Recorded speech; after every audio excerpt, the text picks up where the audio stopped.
तपाईहरु सबैजनालाई जय मसीह। आउनुस् हामी यस महिनाको अनि यस हप्ताको निम्ति केही प्रार्थनाका विषयहरू अनि सूचनाहरू हामी सुन्ने छौं।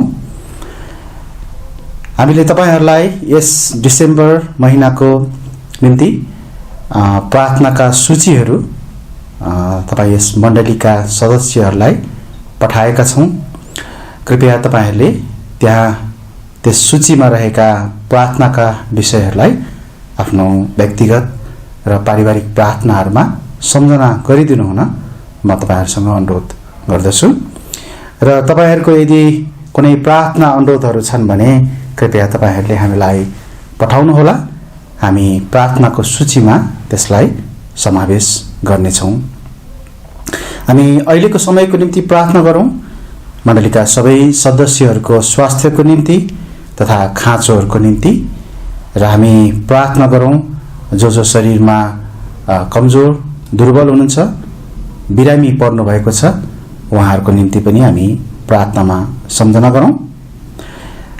हामी हाम्रो देश र विश्वभरि अहिले फैलिरहेको कोरोना भाइरसको समस्याको निम्ति पनि प्रार्थना गरौं र हामी परमेश्वरको अनुग्रह सबै मानिसहरूले प्राप्त गर्न सकुन् भनेर हामी प्रार्थना गरौं।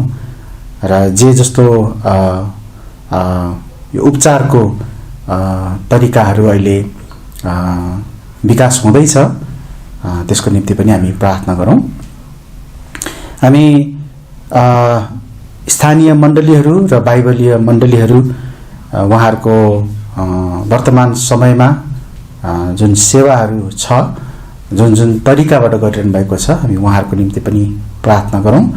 हामी Navjeevan Baptist Church, Hetauda Bethel Baptist Church र बेरिया ब्याप्टिस्ट चर्चको निम्ति पनि हामी प्रार्थना गरौं। हामी मिशनरी परिवारहरूको निम्ति पनि प्रार्थनामा निरन्तर सम्झना गरिरहौं। हाम्रो राजेश भाइ, उहाँको निम्ति पनि प्रार्थना गरिरहौं र अरू पनि मिशनरी परिवारहरू जसलाई हामीले विगतमा र प्रार्थनाको सूचीमा पनि हामीले समावेश गरेका छौं, उहाँहरूको निम्ति हामी प्रार्थना गरिरहौं। म र मेरो परिवार साथै केही अरू विश्वासी मेरा परिवारकै सदस्यहरू यस हप्ता यात्रामा हुनेछौं। कृपया हाम्रो निम्ति प्रार्थना गरिदिनु होला। केही धन्यवादको विषयहरू म बाँड्न चाहन्छु। अनलाइन सेवाको निम्ति तपाईहरुको प्रार्थना र हौसलाको निम्ति परमेश्वरलाई धन्यवाद छ। उहाँको परमेश्वरको सहायताको निम्ति पनि उहाँलाई धन्यवाद छ। अनि अनलाइन र अन्य तरिकाबाट तपाईहरुले भेटीहरू उपलब्ध गराउनु भएको छ, त्यसको निम्ति पनि धन्यवाद छ। हामी अब अर्को हप्ता मण्डली भवनको भाडा तिर्नुपर्ने समयमा छौं, त्यो महिनामा छौं, त्यो हप्तामा छौं। अनि प्रार्थना गरिदिनुस् कि हामी प्रभुको सहायतामा सबै कुराहरू गर्न सकौं र यो भेटीहरूद्वारा हामीले जुन भाडाहरू तिर्ने गरेका छौं त्यसको निम्ति पनि प्रभुको आशिष रहेको होस्। हामी प्रार्थना गरौं। अनलाइन सेवाको निम्ति सहायता गर्नुहुने प्रिय भाइ बहिनीहरू, साथीहरू, ख्रीष्टमा सहकर्मीहरूलाई म धन्यवाद दिन चाहन्छु र परमेश्वरलाई पनि त्यसको निम्ति धन्यवाद दिन चाहन्छु। हामी यस हप्ताको निम्ति नयाँ पदलाई हेर्नेछौं। अब हामी हप्ता 50 मा छौं। हप्ता 50 मा सानाहरू मध्ये एउटालाई पनि तुच्छ नठान। सानाहरू मध्ये एउटालाई पनि तुच्छ नठान। मत्ती 18 अध्यायको 10 पद। हुन्छ, हामी प्रार्थनाका विषयहरू र सूचनाहरूलाई अहिलेको निम्ति यही नै राख्नेछौं।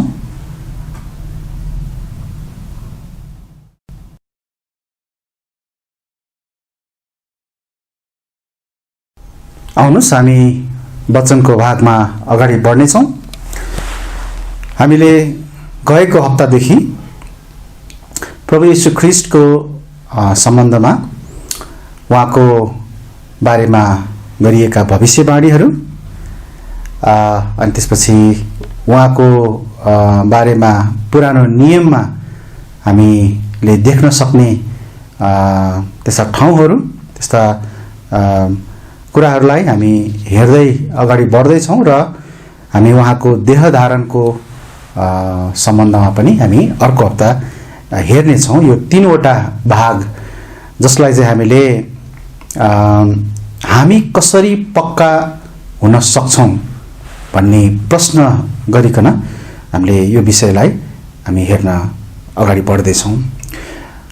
र गएको हप्ता हामीले येशू ख्रीष्टको बारेमा गरिएका भविष्यवाणीहरू कसरी पुरा भए त र हामी कसरी पक्का हुन सक्छौँ त भन्ने कुरालाई हेर्यौँ। आज चाहिँ हामी येशू ख्रीष्टको प्रकटीकरण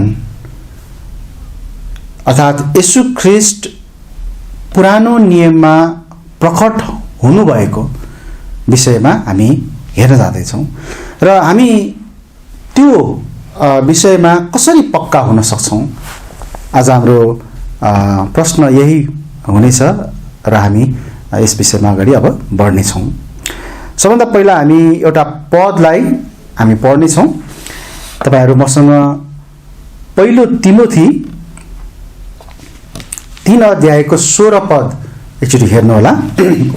पहिलो तिमोथी 3 अध्यायको 16 पद यहाँ यस्तो लेखिएको छ, अनि यसमा विवाद छैन, भक्तिको रहस्य महान छ, परमेश्वर शरीरमा प्रकट हुनुभयो, आत्मामा धर्मी ठहरिनुभयो, स्वर्गदूतहरूद्वारा देखिनुभयो, अन्य जातिहरू कहाँ प्रचारिनुभयो, संसारमा विश्वास गरिनुभयो, महिमामा माथि लगिनुभयो।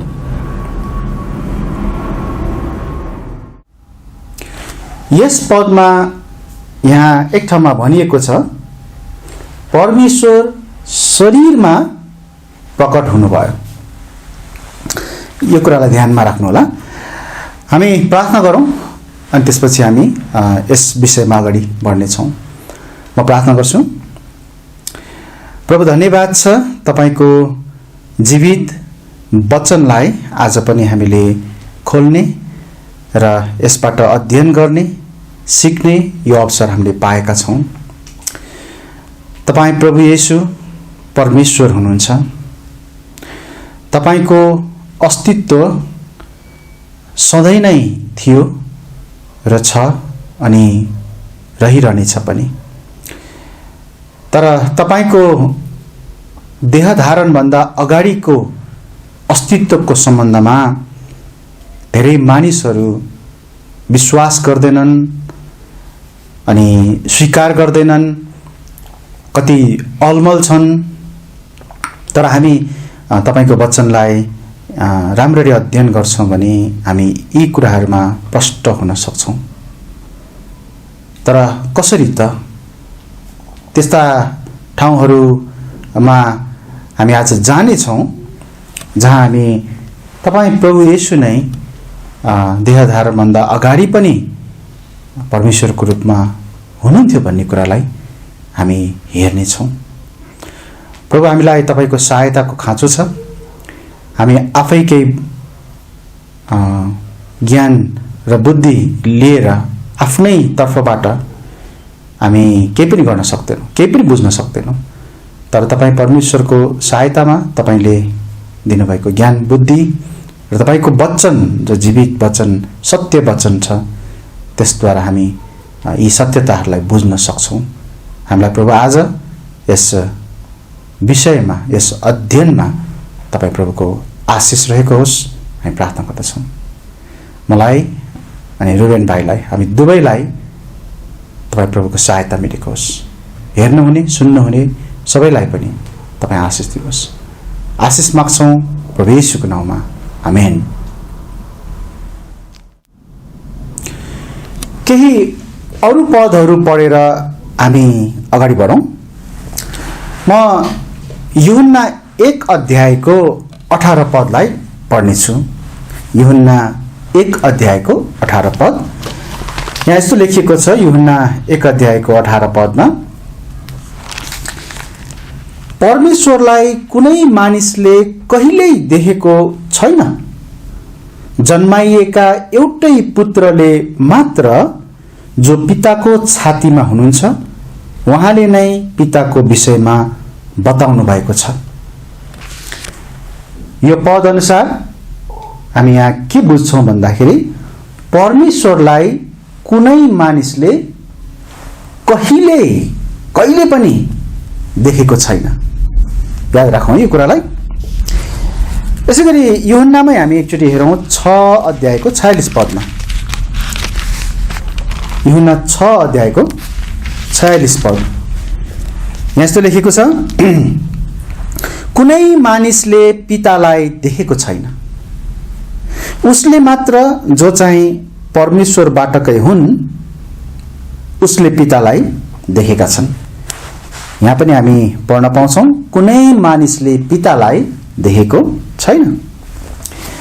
अब पहिलो तिमोथी 6 अध्यायको 16 पदलाई पनि एकचोटि हेरौं है। पहिलो तिमोथी 6 अध्यायको 16 पद। यहाँ यस्तो लेखेको छ, उहाँसँग मात्र अमरता छ, उहाँ ज्योतिमा वास गर्नुहुन्छ, जसको नजिकमा कोही मानिस पनि जान सक्दैन। उहाँलाई कुनै मानिसले देखेको छैन, उहाँलाई कुनै मानिसले देखेको छैन, न त देख्न सक्छ। उहाँलाई नै आदर र अनन्त अधिकार हुन्। आमेन। यहाँ पनि हामीले देख्यौं परमेश्वरलाई कुनै मानिसले देखेको छैन, न त देख्न सक्छ। यसैगरी हामी पहिलो यूहन्ना 4 अध्यायको 12 पदलाई पनि हेर्नेछौं। पहिलो यूहन्ना 4 अध्यायको 12 पद।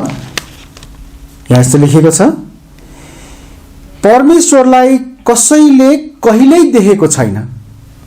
यदि हामीले एक अर्कालाई प्रेम गर्यौं भने परमेश्वर हामीमा रहनुहुन्छ र उहाँको प्रेम हामीमा सिद्ध पारिएको हुन्छ। यहाँ पनि भनिएको छ, परमेश्वरलाई कसैले कहिल्यै देखेको छैन। यो त नयाँ नियममा भयो र अरू ठाउँहरुमा पनि नयाँ नियममा छन्। जस्तो हिब्रू 11 को 27 हामी पढ्ने छैनौं, तपाईले त्यहाँ पनि पाउनुहुन्छ।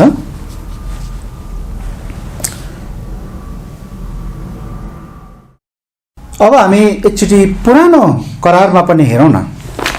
प्रस्थानको पुस्तक 33 अध्यायको 20 पदमा यहाँ यस्तो लेखिएको छ। प्रस्थान 33 अध्यायको 20 पद। यहाँ यस्तो लेखिएको छ, अनि उहाँले भन्नुभयो, तिमीले मेरो अनुहार हेर्न सक्दैनौ, किनभने कुनै मानिस मलाई देखेर जीवित रहने छैन।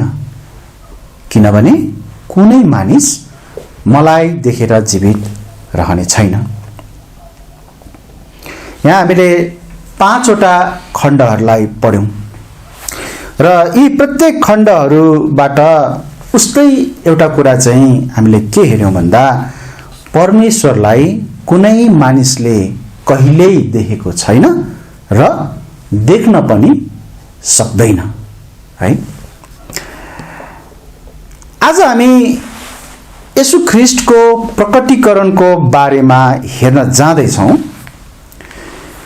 येशू ख्रीष्टको प्रकटीकरण भन्नाले उहाँको देह धारण अघिको अस्तित्व, अर्थात उहाँ शरीरमा जन्मनु भन्दा अगाडिको अस्तित्व। अंग्रेजीमा यसलाई थियोफेनी वा क्रिस्टोफेनी भनिन्छ। अनि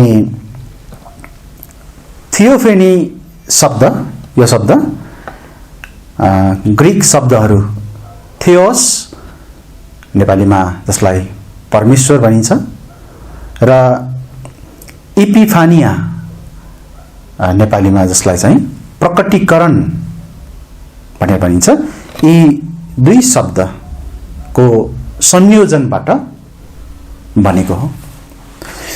सामान्यतया थियोफेनी शब्द ईश्वर शास्त्रमा पुरानो नियममा परमेश्वर प्रकट हुनुभएको अथवा येशू ख्रीष्ट प्रकट हुनुभएको सन्दर्भलाई प्रयोग गरिन्छ अथवा त्यो सन्दर्भमा प्रयोग गरिन्छ। यसलाई कतिपटक चाहिँ क्रिस्टोफेनी ख्रीष्टको पुरानो नियममा प्रकट हुनुभएको सन्दर्भमा प्रयोग गरिएको छ। धेरै मानिसहरू येशू ख्रीष्टलाई आजभन्दा करिब 2000 वर्षहरू अघिको एक पात्रको रूपमा मात्र हेर्ने गर्छन् र उनीहरूले भन्ने गर्छन् कि 2000 वर्षहरू अघि त्योभन्दा अगाडि येशू थिएनन्। 2000 वर्षभन्दा अगाडि येशू हुनुहुन्थेन, उहाँ जन्मनुभयो, त्यो बेलादेखि उहाँको अस्तित्व सुरु भएको र त्यसैले क्रिस्चियन विश्वास पनि 2000 वर्षभन्दा पुरानो छैन भन्ने मान्यता पनि मानिसहरूले राख्ने गर्छन्। उसो भए के येशूको अस्तित्व उहाँको देह धारणबाट मात्र सुरु भएको हो त? आज हामी यसको जवाफ परमेश्वरको जीवित वचन बाइबलबाट खोज्नेछौँ। हामीले अगाडि नै केही पदहरूलाई हेर्यौँ, विभिन्न पदहरूलाई हेर्यौँ र हामीलाई यो थाहा छ कि बाइबल परमेश्वरको वचन सत्यको वचन हो र यसमा उल्लिखित कुराहरू सबै सत्य छन्। हामीले हेरेका ती पदहरूमा एउटा समान कुरा के थियो भने परमेश्वरलाई कुनै मानिसले देखेको छैन। अनि ती पदहरू सत्य हुन् भने सम्पूर्ण मानव जातिमा आजसम्म परमेश्वरलाई देख्ने कोही पनि छैनन् भन्ने कुरा पक्का छ, निश्चित छ। तर बाइबलमा पुरानो नियममा यस्ता व्यक्तिहरू वा समूहहरूको बारेमा उल्लेख गरिएको पाइन्छ जसले परमेश्वरलाई प्रत्यक्ष रूपमा देखेका, कुरा गरेका, छोएका समेत छन् है। अब अलिकति कुरा नमिले जस्तो तपाईलाई लाग्यो होला है। अघि हामीले पढेका पदहरूमा परमेश्वरलाई कसैले देखेको छैन भनिएको छ र अहिले म भन्दैछु कि पुरानो नियममा त्यहाँ त्यस्ता व्यक्तिहरू, समूहहरू छन् जसले परमेश्वरलाई प्रत्यक्ष देखेका छन्, कुरा गरेका छन्, छोएका छन् इत्यादि। कसरी हुन सक्छ? आउनुहोस् हामी यस्ता केही उदाहरणहरूलाई एकचोटि हेरौँ जहाँ मानिसहरूले त्यो बेलामा परमेश्वरलाई देखेका, छोएका, कुरा गरेका हामी पाउँछौँ। जस्तो हामी यी खण्डहरूमा चाहिँ हामी हेर्न जाने छैनौँ। तपाईहरूले पछि हेर्नुहोस् र टिप्न सक्नुहुन्छ यी खण्डहरूलाई। जस्तो उत्पत्ति 18 अध्यायको 1 पददेखि 8 पदसम्म त्यहाँ 3 जना मानिसहरूले चाहिँ अब्राहमलाई भेटेको कुरा उल्लेख गरिएको छ। 3 जना मानिसहरू जसले अब्राहमलाई भेटेका छन् र त्यो 3 जना मानिसहरूले अब्राहमसँग गरेका कुराहरू र अब्राहमले ती 3 जना मानिसहरूसँग गरेको व्यवहारलाई हामी त्यहाँनिर एउटा परमेश्वर, ईश्वर र मानिसको बीचको व्यवहार वा वार्तालापको रूपमा प्रष्ट देख्न सक्छौँ। उसो भए त्यहाँ अब्राहमले कसलाई भेटे त, कसलाई देखे त? यसै गरी उत्पत्ति 31 अध्यायको 11 पददेखि 13 पदसम्म र उत्पत्तिकै 32 अध्यायको 22 पददेखि 32 पदसम्म याकुबले त्यहाँ कसैलाई देखेको छ। र यदि तपाईँ उत्पत्ति 32 अध्यायको 30 पदमा यदि हेर्नुभयो भने त्यहाँ याकुबले यस्तो भनेको छ, त्यहाँ यस्तो लेखेको छ, मैले परमेश्वरलाई आम्ने सामने देखेको छु र पनि मेरो प्राण बचेको छ। ओहो, यहाँ त याकुबले भन्दैछन् मैले परमेश्वरलाई आम्ने सामने देखेको छु र पनि मेरो प्राण बचेको छ। अर्को खण्ड तपाईले हेर्न सक्नुहुन्छ प्रस्थान 24 अध्यायमा, प्रस्थान 24 अध्यायको 9 पददेखि 11 पदसम्म हेर्नुभयो भने त्यहाँ मोसा, हारुन, नादाब र अबिहु अनि साथै इजरायलका बुढा प्रधानहरूमध्ये 70 जनाले त्यहाँ कसैलाई देखेको छ। तपाईले त्यहाँ पढ्नुभयो भने ती मानिसहरूले जसलाई देखे ती व्यक्ति चाहिँ ईश्वरीय गुण वा ईश्वरीय स्वभावहरूले भरिएको व्यक्तिको रूपमा पाउन सक्नुहुन्छ। तपाईँ आफै एकचोटि पढ्नु होला त्यसलाई।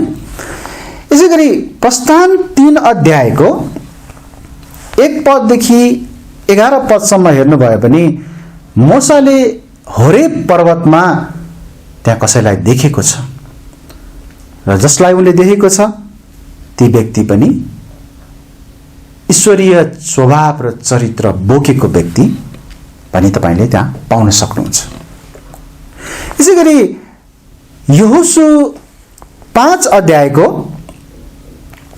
तपाईले 13 पददेखि 15 पदसम्म हेर्नुभयो भने यहोशूले हातमा तरवार लिएर बसेका एक पुरुषलाई भेटेको छ र त्यो पुरुषले यस्तो जवाफहरू दिएको छ कि ती व्यक्ति चाहिँ त्यो जवाफ दिएको कारणले नै ईश्वरीय चरित्र स्वभाव बोकेको व्यक्ति भनेर तपाईले पाउन सक्नुहुन्छ। त यहोशूले कसलाई भेटे त त्यहाँनिर? को हुन् त ती व्यक्ति? यसै गरी न्यायकर्ताहरूको पुस्तकमा तपाईले हेर्नुभयो भने 2 अध्यायको 1 पददेखि 5 पदसम्म त्यहाँ इजरायलीहरूले बोकिम भन्ने ठाउँमा त्यहाँ कसैलाई देखेको छ र चाखलाग्दो कुरा चाहिँ के छ भन्दा पद 1 मा त्यहाँ यस्तो भनिएको छ, अनि परम प्रभुका दूत गिलगालदेखि माथि बोकिममा आए। परम प्रभुका दूत आए, याद गर्नुहोस् है, परम प्रभुका दूत त्यहाँ आउनु भएको छ र भने मैले तिमीहरूलाई मिस्रदेखि निकालेर ल्याएँ र तिमीहरूलाई तिमीहरूका पिता पुर्खाहरूसित कसम खाएको देशमा ल्याइ पुर्याएँ। अनि मैले भने तिमीहरूसित बाँधेको मेरो वाचा म कहिल्यै तोड्ने छैन।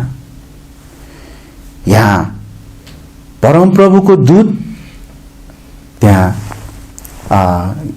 आउनु भएको छ र परम प्रभुको दूतले आफैले भन्दै हुन्छ कि मैले तिमीहरूलाई मिस्र देशबाट निकालेर ल्याएँ, तिमीहरूको पिता पुर्खाहरूसँग मैले वाचा बाँधेको छु। परम प्रभुको दूतले उनीहरूलाई मिस्रबाट छुटकारा दिएका हुन् कि परमेश्वरले? हामी त्यही कुरा बुझ्न जाँदैछौँ, त्यही कुरालाई हामी हेर्न जाँदैछौँ है। न्यायकर्ता 6 अध्यायको 11 पददेखि 24 पदसम्म हेर्नुभयो भने गिदोनले ओप्रामा फलाटको रुख पनि कसैलाई देखेको छ र 22 पद अनि 23 पदमा त्यहाँ यस्तो लेखिएको छ जुन अचम्मको छ। त्यो वचन अचम्म लाग्दो छ। हेर्नुहोस् त्यहाँ के भनेको छ, म पढ्नेछु। न्यायकर्ता 6 अध्यायको 22 पद र 23 पदमा, अनि जब गिदोनले उनी त परम प्रभुका दूत रहेछन् भनी थाहा पाए तब गिदोनले यसो भने, प्रभु यहोवा, किनभने मैले त परम प्रभुका दूतलाई आम्ने सामने देखेको छु। अनि परम प्रभुले तिनलाई भन्नुभयो, तिमीलाई शान्ति होस्, नडराऊ, तिमी मर्ने छैनौ। कस्तो अचम्मको अभिव्यक्ति, तिमी मर्ने छैनौ। परमप्रभुको दूतलाई देखेर यहाँ गिदोन डराएको छ, तर परमप्रभुले भन्नुभएको छ तिमी मर्ने छैनौ। उसलाई देखेर, परमप्रभुको दूतलाई देखेर। कस्तो अचम्मको वचन छ है। हामी त्यसै गरी न्यायकर्ता 13 मा नै अर्को ठाउँमा पनि हेर्न सक्छौँ यस्तो कुरालाई। हामी 2 पददेखि 25 पदमा, न्यायकर्ता 13 अध्यायको 2 पददेखि 25 पदमा सिमसोनका मातापिता मानोह र उनकी पत्नीले सिमसोनको जन्मको सम्बन्धमा दिएको आशिषको घडीमा त्यहाँ कसैलाई देखेको छ। र यो पनि अचम्म खालको घटना छ। म 21 पददेखि 23 पदसम्म पढ्दैछु, तपाईले आफै यसलाई हेर्न सक्नुहुन्छ कति अचम्मको छ यो है। यहाँ यस्तो लेखेको छ 21 पददेखि 23 पदसम्म, तर परमप्रभुका दूत मानोह र तिनकी पत्नी कहाँ फेरि कहिल्यै देखा परेनन्। तब उनी त अर्थात् परमप्रभुका दूत त है, परमप्रभुका दूत रहेछन् भनी मानोहले थाहा पाए। अनि मानोहले आफ्नी पत्नीलाई भने हामी अवश्य मर्नेछौँ, किनभने हामीले परमेश्वरलाई देख्यौँ। ओहो, यहाँ त अझै स्पष्ट भयो।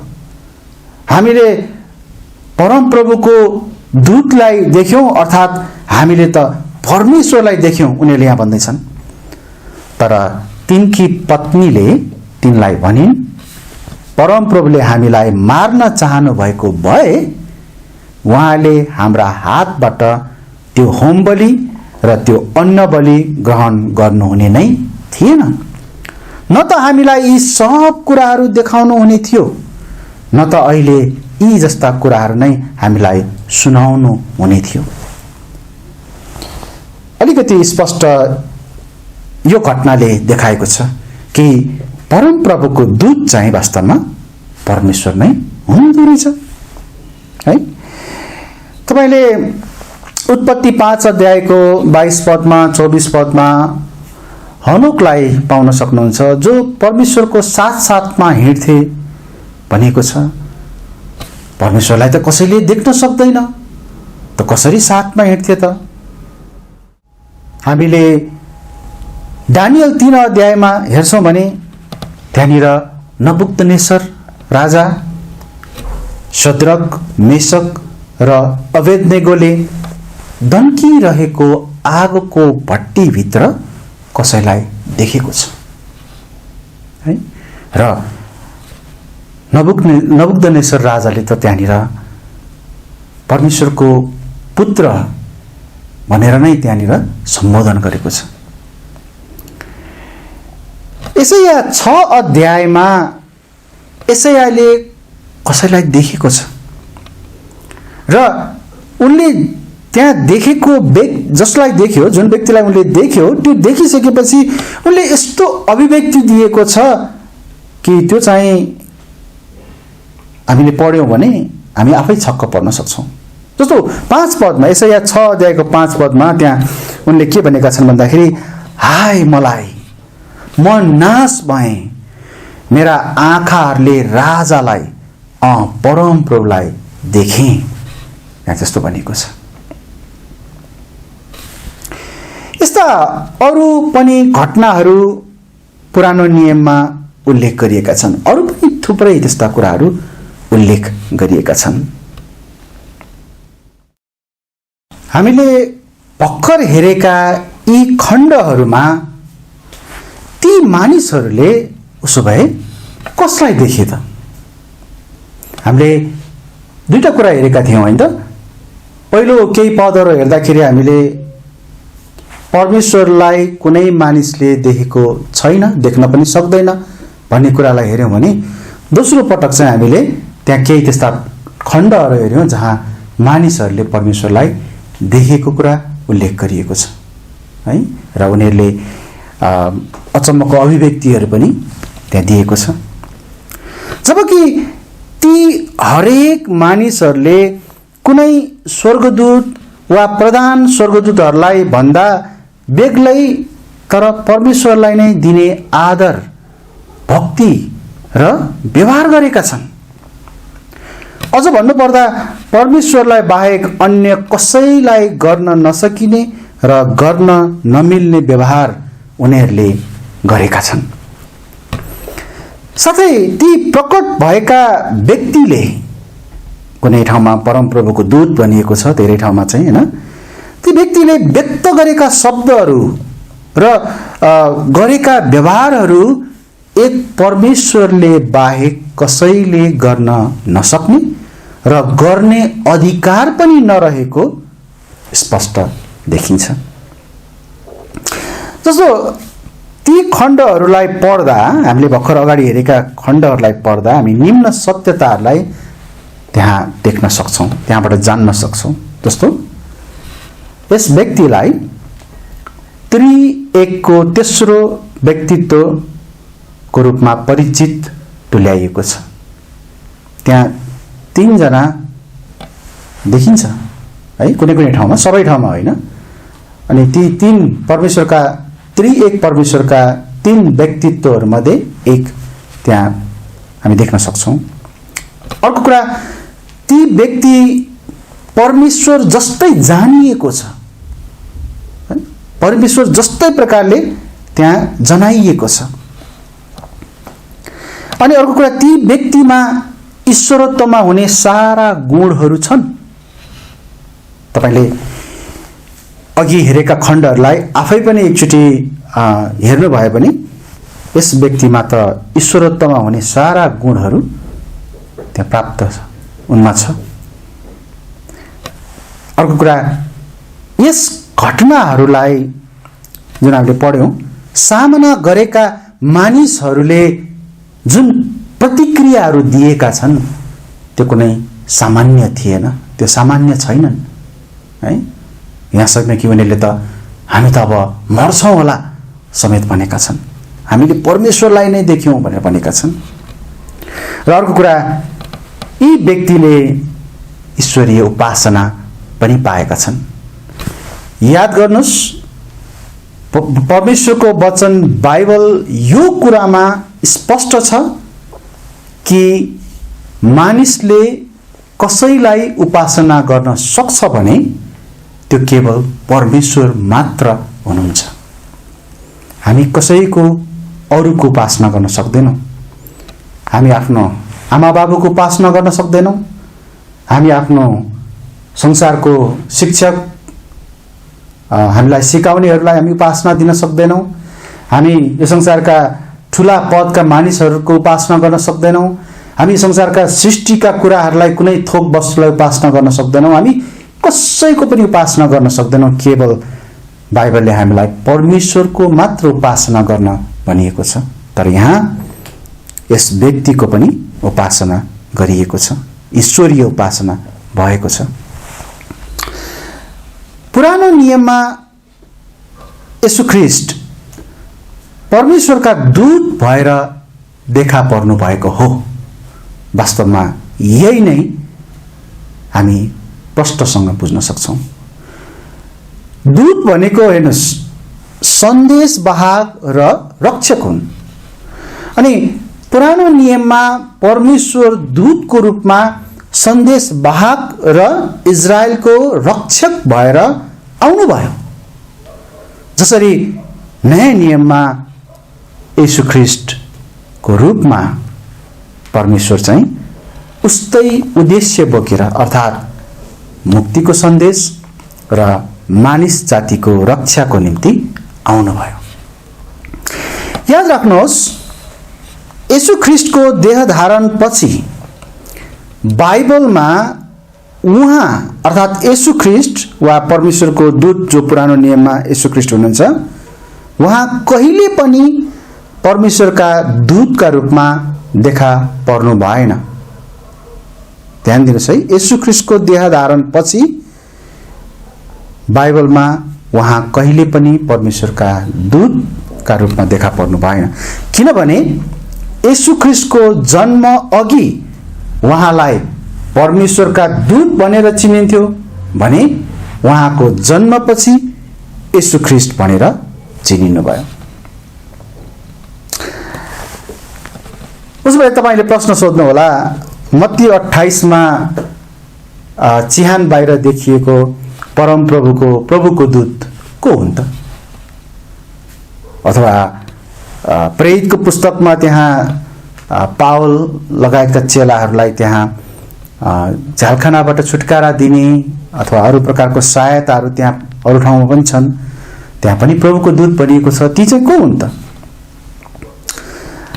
म तपाईलाई स्पष्ट पार्न चाहन्छु, अलमल नहुनुहोस् तपाईहरू कि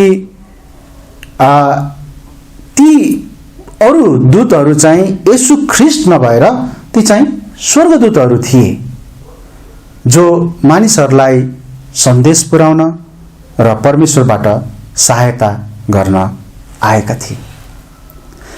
अब हामी के बुझ्छौं भन्दाखेरि परमेश्वरको दूत भन्दैमा सबै येशू ख्रीष्ट नै हो भन्ने कुरा पनि हुँदैन। र हामीले यो पनि बुझ्नु पर्छ कि पुरानो नियममा त्यहाँनिर ती परमेश्वरका दूत, ती परमप्रभुका दूत जसले चाहिँ ईश्वरीय उपासना पाएको छ, जसलाई मानिसहरूले परमेश्वरलाई नै देखे भनेका छन्, जसले अधिकार सहित, ईश्वरीय अधिकार सहित त्यहाँनिर बोलेका छन्, व्यवहार गरेका छन्, ती चाहिँ कोही अरू स्वर्गदूतहरू नभएर येशू ख्रीष्ट हुनुहुन्छ है। दूतको माने सन्देशवाहक र रक्षक हुन्, अनि त्यो येशू ख्रीष्टलाई पनि लागू हुन्छ।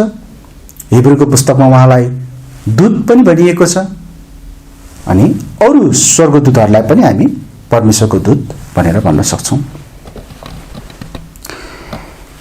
येशू पुरानो नियममा प्रत्यक्ष रूपमा अर्थात् देखिने गरी प्रकट हुनुभयो।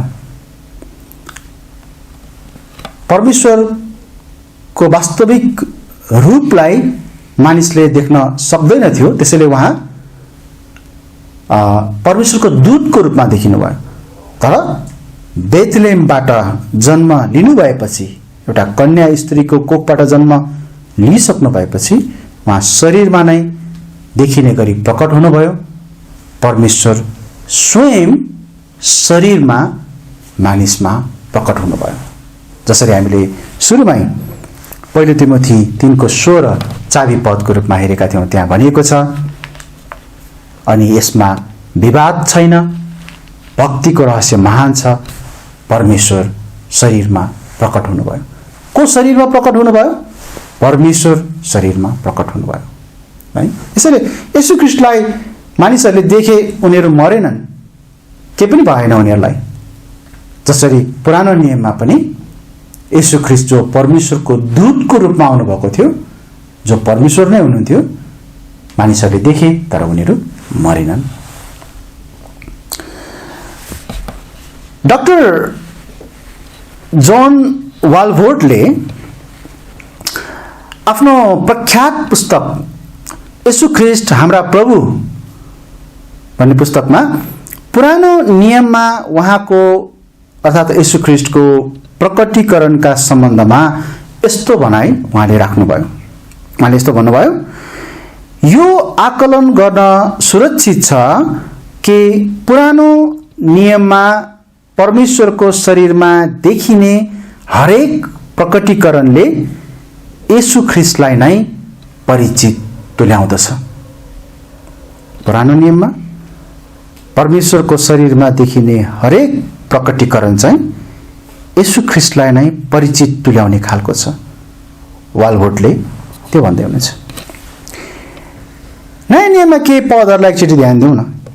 जस्तो दोस्रो कोरिन्थी 4:6 पदमा त्यहाँ भनिएको छ, किनभने अन्धकारबाट ज्योति चम्कोस् भनी आज्ञा गर्नुहुने परमेश्वर नै, याद गर्नुहोस् है, परमेश्वर नै येशू ख्रीष्टको चेहरामा है, परमेश्वर नै येशू ख्रीष्टको चेहरामा परमेश्वरको महिमाको ज्ञानको ज्योति दिनलाई हाम्रा हृदयहरूमा चम्काउनु भएको छ। यो पद स्पष्ट छ, परमेश्वर नै येशू ख्रीष्टको चेहरामा। कलसी 1:15 मा हेर्नुस् न, त्यहाँ भनेको छ उहाँ अदृश्य परमेश्वरका प्रतिरूप हुनुहुन्छ। येशू ख्रीष्टलाई अदृश्य परमेश्वर भनेको चाहिँ मानिसले नदेखेको, मानिसले देख्न नसक्ने परमेश्वरको उहाँ येशू ख्रीष्ट चाहिँ प्रतिरूप हुनुहुन्छ। यूहन्ना 1 अध्यायको 1 पददेखि 2 पद र 14 पदलाई हेर्नुभयो भने हामी त्यहाँ पनि यही कुरालाई देख्न सक्छौँ। त्यहाँ भनेको छ सुरुमा वचन हुनुहुन्थ्यो, अनि वचन परमेश्वरसँग हुनुहुन्थ्यो, अनि वचन परमेश्वर हुनुहुन्थ्यो। वचन को हुनुहुन्थ्यो? परमेश्वर हुनुहुन्थ्यो है। उहाँ नै सुरुमा परमेश्वरसँग हुनुहुन्थ्यो। अब 14 पदमा हेर्नुभयो भने अनि वचन शरीर हुनुभयो अनि हाम्रा माझमा अनुग्रह र सत्यताले पूर्ण भएर वास गर्नुभयो, अनि हामीले पिताका एकमात्र जन्माइएका पुत्रको महिमा जस्तो उहाँको महिमा देख्यौं। स्पष्ट छ, वचन जो परमेश्वर नै हुनुहुन्छ उहाँ शरीरमा आउनुभयो, येशू ख्रीष्ट जसलाई हामी भन्छौं, विश्वास गर्छौं। यूहन्ना 10:30 मा स्वयं प्रभु येशूले यस्तो भन्नुभयो, म र मेरा पिता एक हौं, म र मेरा पिता एक हौं। त्यही भएर त उहाँले आफूलाई परमेश्वर नै हुँ भन्ने यो अभिव्यक्ति दिनुभएको हुनाले त्यहाँ यहुदीहरूले उहाँलाई ढुङ्गाले हानेर मार्न खोजे, किनकि उनीहरूको निम्ति त्यो चाहिँ ईश्वर निन्दा गरे बराबरको थियो है। कुनै मानिसले म परमेश्वर हो भन्न सक्दैन, भन्नु हुँदैन, सही हो। तर प्रभु येशूको सवालमा त्यो सत्य छैन। किन भन्दाखेरि उहाँ साँच्चै नै परमेश्वर नै हुनुहुन्छ है, तर पनि मानिसहरूले उहाँलाई विश्वास गरेनन्। आज हामीले गरिरहेको यस महत्त्वपूर्ण अध्ययनमा, यस विषयमा हामीले छुटाउनै नहुने अरू 2वटा खण्डहरू पनि छन् जसलाई हामी एकचोटि हेर्न जाँदैछौँ है। एउटा चाहिँ हामी प्रेरित 7 अध्यायको 35 पदको एउटा खण्डलाई हामी हेरौँ। त्यहाँ यहुदीहरूले स्टिफेनसलाई ढुङ्गाले हाने र मारे। कारण के थियो भन्दाखेरि हामी पद 30 देखि 35 मा हेर्छौँ भने उनले चाहिँ त्यहाँ केही कुराहरू भनेका छन् जुन कुराहरूले त्यहाँ यहुदीहरूलाई रिस उठाएको छ। 35 पदमा त्यहाँ के भनेको छ एकचोटि हेरौँ है त। त्यहाँ लेखिएको छ, यही मूसा जसलाई उनीहरूले तिमीलाई कसले शासक र न्यायकर्ता तुल्यायो भन्दै इन्कार गरेका थिए, तिनैलाई परमेश्वरले पोथ्रामा तिनी कहाँ देखा पर्नुहुने स्वर्गदूतको हातद्वारा शासक र उद्धारकर्ताको रूपमा पठाउनु भयो।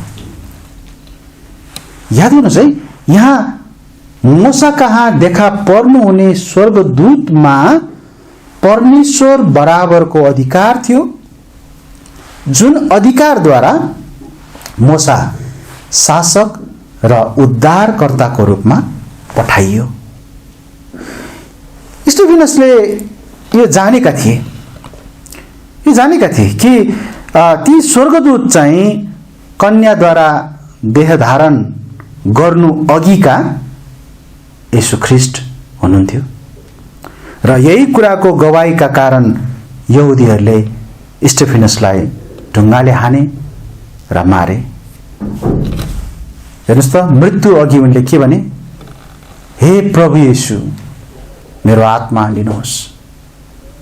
उनलाई प्रभु येशू को हुनुहुन्छ भन्ने कुरा पनि राम्रोसँग थाहा थियो, विश्वास थियो।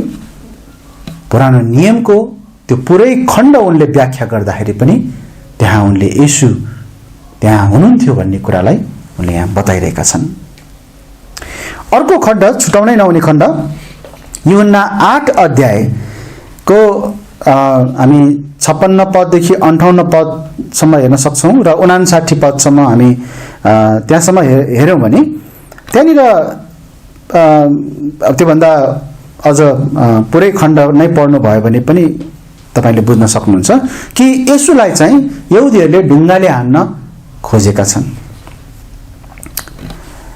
56 पदमा एकचोटि हेरौँ न, त्यहाँ के भनेको छ भन्दाखेरि प्रभु येशूले भन्नुभयो, तिमीहरूका पिता अब्राहम मेरो दिन देख्ने आशामा हर्षित थिए अनि उनले देखे र आनन्दित भए। अलिकति यहाँ बुझौँ। प्रभु येशूले आजभन्दा 2000 वर्ष अगाडि प्रभु येशूले भन्दै हुनुहुन्छ कि अब्राहमले मेरो दिन देख्ने आशामा हर्षित थिए। अब अब्राहम त कहिलेको मानिस? यीशु ख्रीष्ट भन्दा त धेरै वर्ष अगाडिको मानिस, हजारौं वर्ष अगाडिको मानिस। कसरी अब्राहमले यीशुलाई देख्न सक्थे त? र प्रभुले यहाँ अझ भन्दै हुनुहुन्छ, उनले देखे पनि भन्दै हुनुहुन्छ, अनि उनले देखे र आनन्दित भए। अब हामी पुरानो नियममा यीशु नै भनेर अब्राहमको समयमा गएर खोज्यौँ भने त हामी पाउँदैनौँ, र मानिसहरूले त्यही भएर कहाँ छ त त्यहाँनिर, कहाँ देखिए त, यो त गलत हो, झुटो भनेर भन्ने गर्छन्। तर प्रभु येशूले यहाँ भन्नुभएको कुरा त झुटो होइन। अब्राहमले देखेका छन्, उहाँले भन्दै हुनुहुन्छ, र आनन्दित भएका छन् भनेर उहाँले भन्दै हुनुहुन्छ।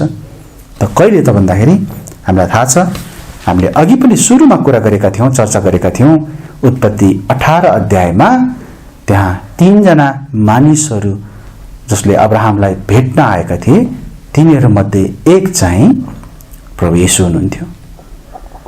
त्यही भएर येशू ख्रीष्टको अस्तित्वलाई हामी अब्राहमको समयभन्दा अगाडि नै हामी देख्न सक्छौँ, वा येशू ख्रीष्टको आफ्नै देह धारणभन्दा अगाडि देख्न सक्छौँ पुरानो नियममा।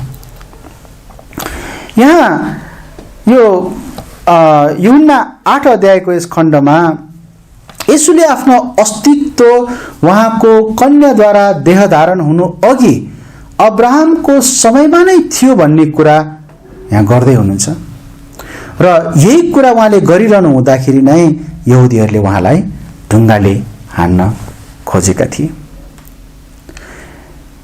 याद राख्नुहोस्, उत्पत्ति 18 अध्यायमा 3 जना मानिसहरूले अब्राहमलाई भेट्दाखेरि म विश्वास गर्छु ती 3 जना चाहिँ वास्तवमा त्रिएक परमेश्वर हुनुहुन्थ्यो, र ती त्रिएक परमेश्वरमा त्यहाँनिर एक चाहिँ हामीलाई थाहा छ पवित्र आत्मा पनि हुनुहुन्छ, जो पुरानो नियममा पनि देखिनुहुन्छ, र कसै कसैको विचारमा पवित्र आत्मा एक शक्ति मात्रै हुनुहुन्छ, तर त्यस्तो होइन।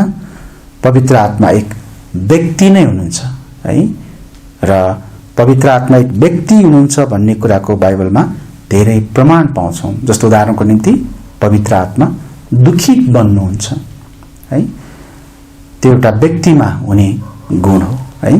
यसैले त्रिएक परमेश्वरमा एक येशू ख्रीष्ट पुरानो नियममा बारम्बार देखिनु भयो। मानिसहरूले परमेश्वरलाई देख्न सक्दैनन्। परमेश्वरको, त्यो भन्न खोजेको परमेश्वरको वास्तविक महिमित पवित्र स्वरूपलाई भनौँ न हैन, अझ उहाँको चाहिँ महिमित स्वरूपलाई। तर मानिसहरूले परमेश्वरलाई जान्न सकुन् भन्ने उद्देश्यले पुरानो नियममा र नयाँ नियममा परमप्रभुको दूतको रूपमा र नयाँ नियममा हामी येशू ख्रीष्ट शरीरमा मानिसहरूको माझमा प्रकट हुनुभएको हामी देख्न सक्छौँ। अनि मानिसहरू परमेश्वरलाई देखेर त्यस तरिकाले देखेर नष्ट भएनन्, मरेनन्। यसैले आजको हाम्रो मुख्य ध्यान केमा छ भन्दाखेरि येशू ख्रीष्टको प्रकटीकरण अथवा देह धारणभन्दा अगाडिको उहाँ प्रकट हुनुभएको कुरामा हामी कसरी पक्का हुन सक्छौँ त? निश्चय नै हामी यी विभिन्न खण्डहरूलाई हेर्दै आज हामीले उहाँ पक्का नै पुरानो नियमको समयमा पनि हुनुहुन्छ भन्ने कुरा हामी हुन सक्छौँ। हामीलाई थाहा छ येशू ख्रीष्टको अस्तित्व उहाँको कन्याबाट जन्मद्वारा मात्र सुरु भएको होइन। उहाँ त्योभन्दा अघि र अझ सधैँ नै हुनुहुन्थ्यो। सृष्टि गरिएर उहाँको अस्तित्व रहन गएको होइन है। हामी यो कुरालाई स्पष्ट हुन सकौँ। सृष्टि गरिनु भएको होइन उहाँ। जसरी उहाँ आफैले भन्नुभयो प्रकाश 22 अध्यायको 13 पदमा, अल्फा र ओमेगा, सुरु र अन्त, प्रथम र अन्तिम म नै हुँ। उहाँको देह धारण भन्दा अघि उहाँ हुनुहुन्थ्यो, जसलाई हामीले आज विशेष गरी चाहिँ परमप्रभुका दूत पनि हामीले हेर्यौं। ती परमप्रभुका दूत जसको स्वभाव र गुणहरू ईश्वरीय थिए र जसले ईश्वरीय उपासना पनि पाए। यसैले हामी पक्का छौं कि येशूको देह धारण अघि उहाँको अस्तित्व थियो। उहाँ नै परमेश्वर हुनुहुन्छ। उहाँ त्रिएक परमेश्वरको एक व्यक्तित्व हुनुहुन्छ। यसैले तपाईलाई मलाई यदि कसैले प्रश्न गर्छन् कि 2000 वर्षभन्दा अगाडि येशू कहाँ हुनुहुन्थ्यो, उहाँको अस्तित्व त 2000 वर्षपछि मात्रै भएको भनेर भन्छन् भने हामीले यो प्रकारको प्रमाणहरू दिन सक्छौं, यो प्रकारको जवाफ दिन सक्छौं र हामी पक्का हुन सक्छौं कि येशू ख्रीष्ट चाहिँ शरीरमा आउनुभन्दा अगाडि पनि अस्तित्वमा हुनुहुन्थ्यो। उहाँ अनन्तदेखि नै हुनुहुन्थ्यो र उहाँ अनन्तसम्म हुनुहुन्छ र हुनुहुनेछ। हुन्छ, आउनुहोस् हामी वचनको भागलाई यहीँ राख्नेछौँ र हामी प्रार्थना गर्नेछौँ। त्यसपछि आजको सेवालाई हामी अन्त गर्नेछौँ। म प्रार्थना गर्छु। हे पिता, हे परमेश्वर, हामी तपाईलाई धन्यवाद दिदछौँ कि तपाईको वचन कति स्पष्ट छ, जसले गहिरिएर ध्यान दिएर अनि गम्भीरताका साथ तपाईको वचन अध्ययन गर्छ। उनीहरूले जवाफहरू पाउँछन्, ती जायज प्रश्नहरू, ती जायज कुराहरूको जवाफहरू। अनि हो, मानिसहरूको निम्ति अलमलको कुरा, येशू ख्रीष्ट 2000 वर्षभन्दा अगाडि कहाँ हुनुहुन्थ्यो, उहाँको अस्तित्व के थियो भन्ने कुरा। तर जब तपाईको वचन पढ्छौँ हामी देख्छौँ उहाँ त सधैँ नै हुनुहुन्थ्यो। पुरानो नियममा मात्र होइन, तर अनन्त अनन्तदेखि नै उहाँ हुनुहुन्थ्यो। हामीले उहाँलाई त्यही भएर उहाँ परमेश्वर हुनुहुन्छ भनेर विश्वास गर्दछौँ। प्रभु, तपाईले आफ्नो वचनमा पनि भन्नुभएको छ, परमेश्वर शरीरमा प्रकट हुनुभयो। तपाईँ परमेश्वर स्वयं पुत्रको रूपमा आउनुभयो। तपाईँ पुत्र परमेश्वर नै हुनुहुन्छ। तपाईको वचन स्पष्ट छ। हामी धन्यवाद दिदछौँ प्रभु, तपाईँ यस संसारमा शरीरमा जन्मनु भएर मानिसको उद्धारको निम्ति तपाईले कार्य गर्नुभयो र मानिसलाई आफ्नो वचन दिनुभयो अनि चिनाउनु भयो। तपाईँ स्वयं परमेश्वर हुनुहुन्छ। तपाईँ स्वयं मुक्तिदाता, उद्धारकर्ता परमेश्वर हुनुहुन्छ भनेर हामी धन्यवाद भन्दछौँ प्रभु। आजको वचनले हाम्रा अन्योलताहरूलाई, हाम्रा शङ्का उपशङ्काहरूलाई मेटाइदिएको होस्, हामी प्रार्थना गर्दछौँ र सुन्नुहुने, हेर्नुहुने सबैलाई आशिष दिनुहोस्। आशिष माग्छौँ प्रभु येशूको नाममा, आमेन। हुन्छ, तपाईहरु सबैजनालाई जय मसीह।